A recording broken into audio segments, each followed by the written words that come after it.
Assalamualaikum warahmatullahi wabarakatuh. Bicara pengadaan barang dan jasa dan barang milik negara, kenapa ini disatukan? Sebabul nuzulnya, alasannya bahwa setiap proses pengadaan barang dan jasa pasti menghasilkan barang milik negara yang itu bisa berupa barang berwujud dan tidak berwujud. Kemudian kalau barang tidak berwujud itu, Pak, pertanyaannya kok ada barang tidak berwujud? Ya, barang yang tidak berwujud itu kalau di ketentuan pengelolaan barang milik negara berupa aplikasi. Informasi yang kita miliki itu adalah aset yang tidak berwujud. Kalau aset yang berwujud itu ya seperti gedung, kantor, ya, tanah, terus barang-barang bergerak, peralatan dan mesin. Ini memang Biro Barjas dan BMN ini banyak disebut dengan Biro Barjas dan BMN. Ini adalah biro yang secara tahapan pemilu tidak terlibat secara langsung, tapi secara support system mempengaruhi proses penyelenggaraan pemilu itu sendiri. Mulai penyediaan sarana prasarana sampai dengan proses pengadaan barang dan jasanya, baik itu logistik pemilu maupun barang-barang yang lainnya yang menunjang kegiatan-kegiatan pemilu, ya, maupun kegiatan penyediaan atau pengadaan jasa-jasanya. Untuk misalnya untuk kegiatan-kegiatan yang bersifat event organizer, kemudian penyediaan layanan internet dan sebagainya. Semua itu dilakukan pengadaannya melalui proses pengadaan barang dan jasa, dan hasil dari proses itu berupa barang milik negara. Ini yang menyebabkan kenapa biro ini ada, berdasarkan atas samaan atau rangkaian proses itu antara pengadaan dan barang milik negara, satu kesatuan. Lanjut ke nanti yang lainnya bisa dibaca ya. Lanjut ke halaman 5, langsung aja ke struktur.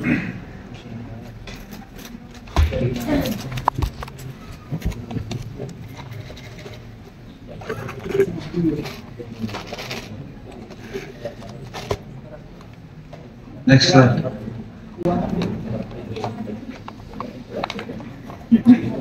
Nah, jadi secara struktur Biro Pengadaan Barang dan Jasa ini berada di bawah koordinasi Deputi Administrasi, dan Biro Barjas sendiri terdiri dari satu bagian, atau eselon 3-nya hanya satu, Kepala Bagian Pengelolaan Barang milik negara. Sedangkan eselon 4-nya ada 4, ya. Ada Subbag Pengelolaan Barang milik negara wilayah 1, wilayah 2, wilayah 3, dan Kasubag TU Biro Pengadaan.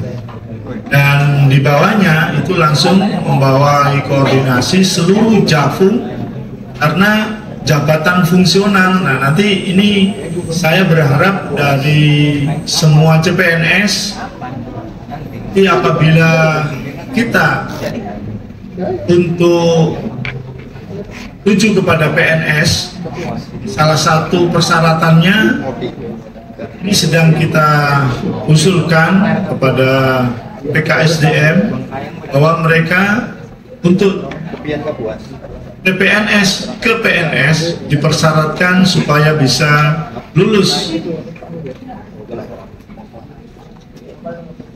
dalam hal pengetahuan di bidang pengelolaan atau pengadaan barang dan jasa, artinya di PBJ-nya. Di kita ini kalau secara tugas fungsi, secara fungsi, di fungsi pengadaan barang dan jasa kita koordinasi keluarnya itu dengan LKPP atau Lembaga Kebijakan Pengadaan Pemerintah.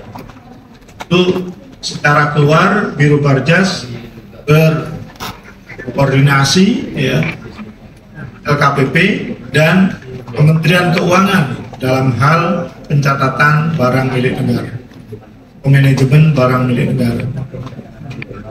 Di BUMN kita bahas dulu dari sisi BUMN-nya. Jadi kalau BUMN atau barang milik negara itu adalah semua barang yang dibeli atau diperoleh atas beban APBN atau berasal dari pengelolaan lain yang sah. Ini banyak ini. Ini adik-adik pasti kalau tugas di bagian pool pasti akan melakukan pencatatan-pencatatan terkait dengan pengelolaan barang milik negara. Untuk pembagian wilayah 1, 2, 3-nya ini tentu hampir sama dengan di inspektorat ya. Nanti hanya wilayah 1 provinsi mana saja. Ini kalau di wilayah 1 ada Aceh, Riau, Bengkulu, Kepri, Jateng, Banten, NTT, Kalsel, Sulut, Sulteng, dan Sultra, dan Maluku Utara. Nah, kemudian untuk wilayah 2 ada Sumatera Utara, Jambi, Provinsi Jakarta, DIY, Jawa Timur, Bali, Kalbar, Kaltim, Gorontalo, Maluku, Papua Barat, Papua Barat Daya, dan Maluku Utara. Kemudian untuk wilayah 3 itu ada Sumbar, Sumsel, Babel, Jabar, Kalteng, Kaltara, Sulsel, Sulbar, Sulteng, kemudian NTB, Papua, Papua Selatan, Papua Tengah, dan Papua Pegunungan. Ini terkait dengan wilayah yang diampu. Nah, dalam proses pengadaan barang dan jasa yang menghasilkan barang milik negara, maka di proses pengelolaan barang milik negara ini ada BUMN yang diperoleh, nanti baik dari hibah, sumbangan, ya. Nanti adik-adik pasti menemui di lapangan mana aset-aset kita yang diperoleh dari yang BBN, kemudian dengan APBD, kemudian hibah itu biasanya hibah berupa tanah dari Pemda, hibah tanah, aset dan gedung juga dari Pemda ataupun dari kementerian lainnya. Karena perlu diketahui adik-adik semua bahwa satker kita sejumlah 552, di mana 38 provinsi dan 141 kabupaten kota ya. Itu belum seluruhnya gedung dan kantor itu milik kita, hingga masih ada yang milik kita sebagian, kurang lebih hampir ratusan ya. Kemudian kita sudah memiliki aset tanah yang dihibahkan untuk KPU tapi juga belum bisa dibangun untuk kantornya ya, karena memang masih dilakukan moratorium untuk pembangunan gedung kantor khusus dan lembaga. Dan ada juga yang masih sewa. Adik-adik misalnya masuk kantor pasti akan menemui kantor ini milik sendiri atau sewa atau masih pinjam pakai ya, yang pinjam pakai dari pemerintah daerah atau kementerian lainnya. Ada yang pinjam pakai dari Pemda, misalnya dikasih gedung itu biasanya bekasnya dinas ataupun sekolahan. Kemudian kalau yang dari kementerian lembaga itu biasanya dipinjami kantor yang X-nya kantor pajak, kemudian BKP dan sebagainya. Dan tentu ini merupakan tugas yang perlu juga menjadi penjelasannya kayak saya agak lama gitu kalau tadi kan saran yang diperuntukkan dalam persiapan kita ke depan dalam menghadapi pemilu tahun 2009. Tentu membutuhkan sarana berupa kantor. Di samping tadi seperti disampaikan oleh Pak Hasbi itu ada gudang. Jadi untuk gudang itu biasanya lebih banyak kita lakukan sewa, ya, belum milik sendiri. Nah, oleh karena itu dalam pengelolaan barang milik negara di sini ada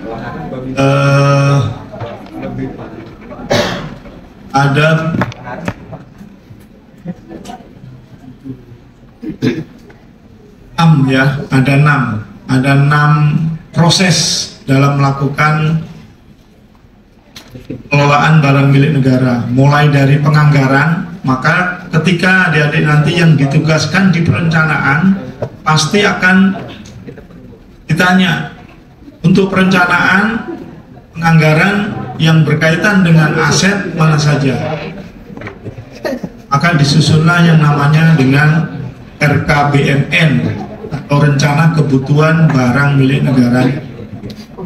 Jadi dari perencanaan kebutuhan ini masuk kepada penganggaran ini secara integrasi, kemudian dilakukan proses penganggaran. Nah, setelah penganggaran disetujui, maka dilakukan proses pengadaan. Nah, pengadaannya ini nanti akan berkaitan dengan tugas di mana para pejabat fungsional ahli pengadaan barang dan jasa melakukan tugasnya di bawah koordinasi dan supervisi dari Biro Perjas dan BM. Setelah diadakan, tentu penggunaannya juga dilakukan penetapan status penggunaannya, atau di situ apabila terjadi alih status, kemudian penggunaan sementara, ya, dan dioperasionalkan pihak lain atau BMN yang sifatnya idle. Penggunaan semua nanti ada. Nah, di BMN ini secara keseluruhan ada aplikasi yang namanya SIMAN, Sistem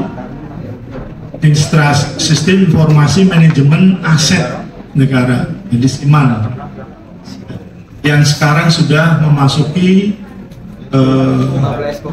versinya sudah versi 6. Nah, kemudian di pemanfaatan itu ada sewa, pinjam pakai, kerjasama pemanfaatan, bangun seraguna, bangun guna sera, ya, kerjasama penyediaan infrastruktur, kerjasama terbatas untuk pembiayaan infrastruktur, ya. Dan dilakukan penilaian, dan ini sebagai bentuk dari revaluasi BMN, di mana setelah aset-aset diadakan, digunakan dan dimanfaatkan, kemudian yang tidak bernilai juga bisa dilakukan penatausahaan, dalam hal ini penghapusan, ya.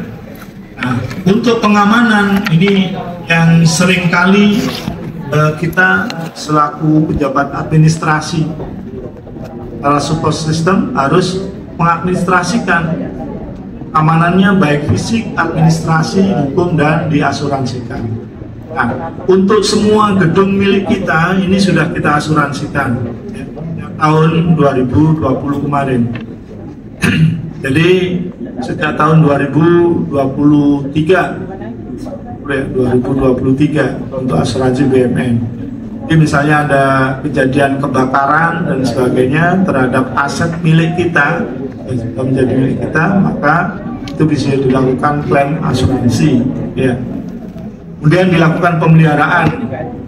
Ini semua nanti berkaitan dengan proses-proses penganggaran, ya. Termasuk apabila dilakukan nanti penatausahaannya.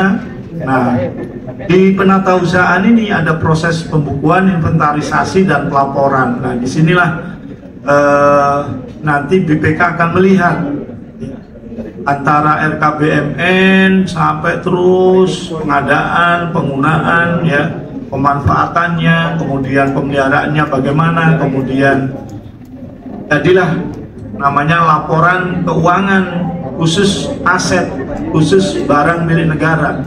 Jadi kalau kita menyusun laporan keuangan terhadap penyelenggaraan pengelolaan anggaran keuangan di KPU, ada dua yang dilaporkan, yaitu keuangan itu sendiri dan barang milik negara, BUMN-nya, asetnya.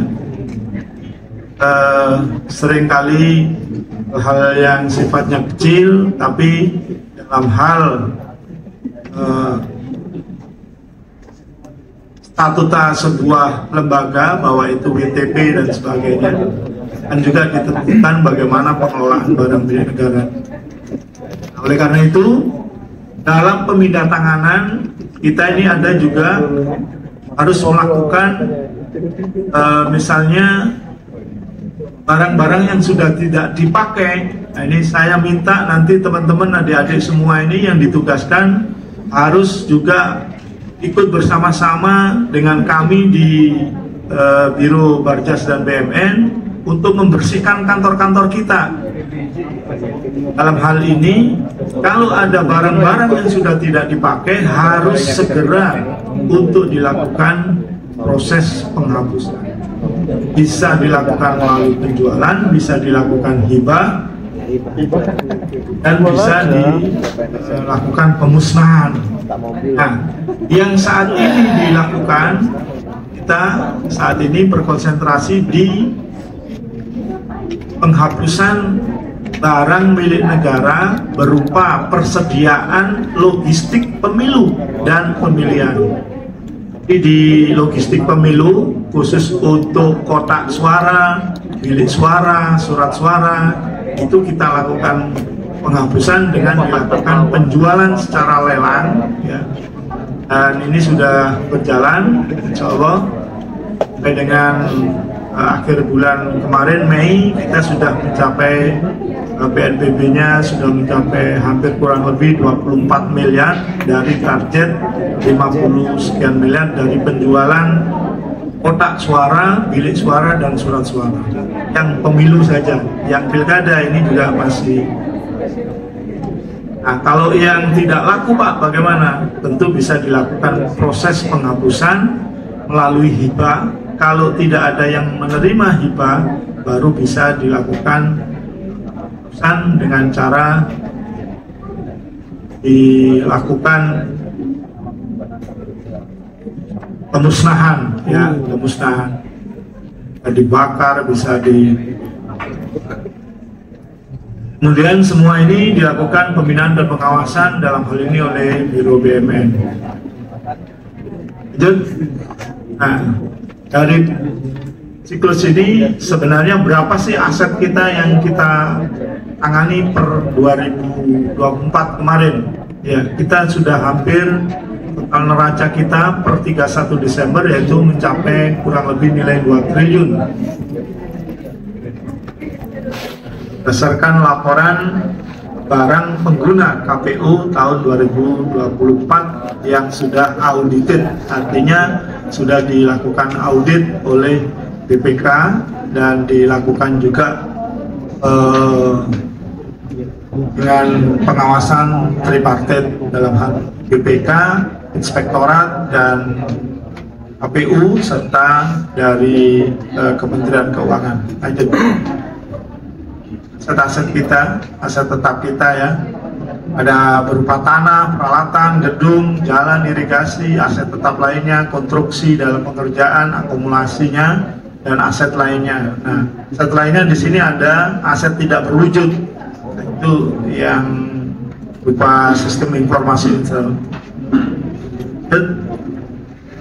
Ini gambarannya gedung-gedung kita di tahun 2024 sudah melalui ada peningkatan, kemudian peralatan mesinnya.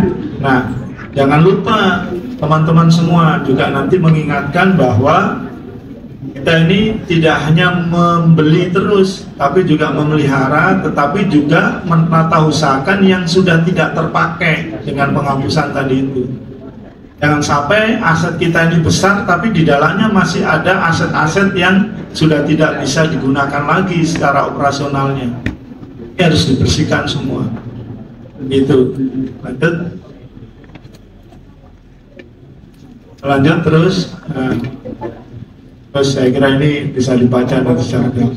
Nah, ini kalau di konteks barang milik negara kita, ya. Kalau asuransi ini sudah sejak 2022, 23, 24 dan 25. Kita sudah asuransikan kantor dan bangunan yang ada yang menjadi milik kita. Lanjut.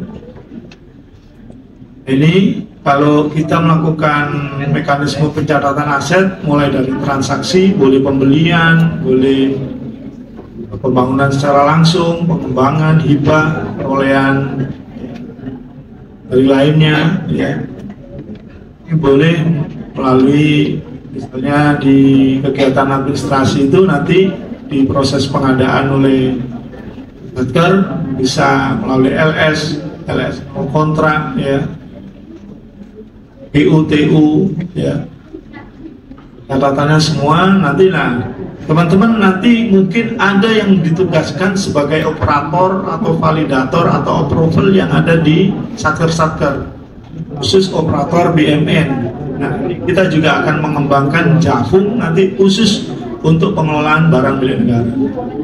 Dan berdasarkan peraturan LKPP, Perka LKPP 10/2001 untuk pembentukan UKPBJ, maka di PKPU kita secara otomatis dengan pembentukan Biro Perjas dan BMN ini, maka kita sudah memiliki UKPBJ di KPU.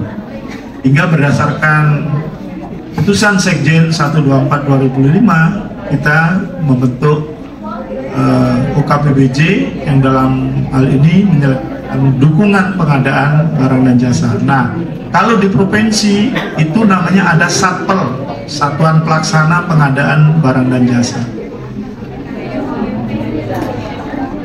Secara struktur di provinsi ada Satpel, di dalamnya ada Pokja pemilihan dan terkait dengan admin agensi dari LPSI. Bapak Ibu semua, adik-adik semua, ke depan integrasi sistem informasi data sekarang ini sudah dilakukan integrasi antara PBJ dengan aplikasi Sakti di proses pembayaran. Jadi di PBJ dan pembayaran ini aplikasi Sakti khususnya keuangan ini sudah diintegrasikan dengan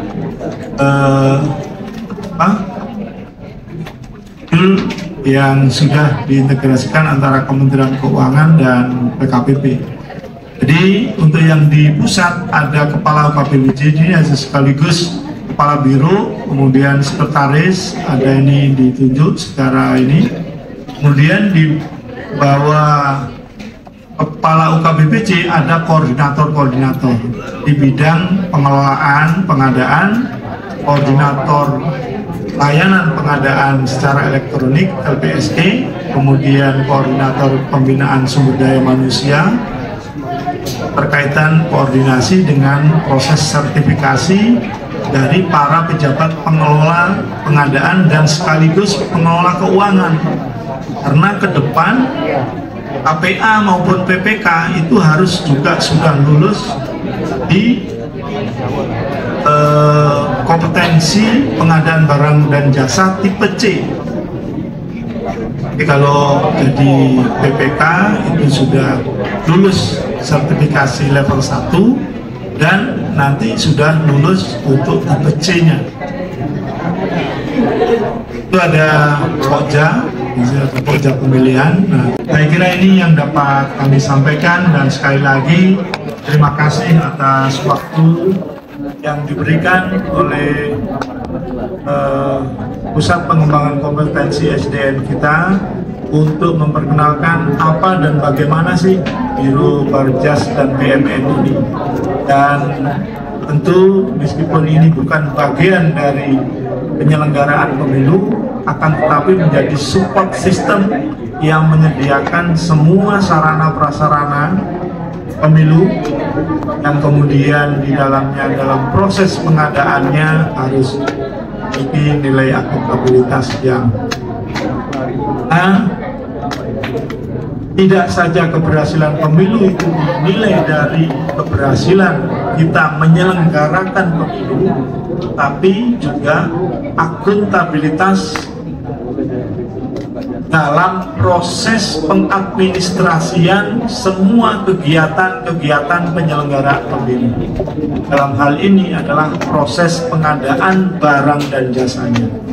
Di proses pengadaan logistiknya bagaimana, ya, proses pengadaan penyediaan jasa oleh pihak-pihak ketiga yang selama ini digunakan oleh KPU dalam menyediakan jasa, misalnya layanan internet, kemudian layanan aplikasi, kemudian layanan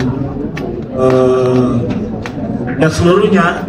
Seperti hari ini misalnya contoh, kalau hari ini prosesnya misalnya dilakukan di hotel misalnya, maka dalam proses penunjukan hotel mana yang akan dijadikan, nah ini dari sisi administrasi pengadaannya harus benar dan baik.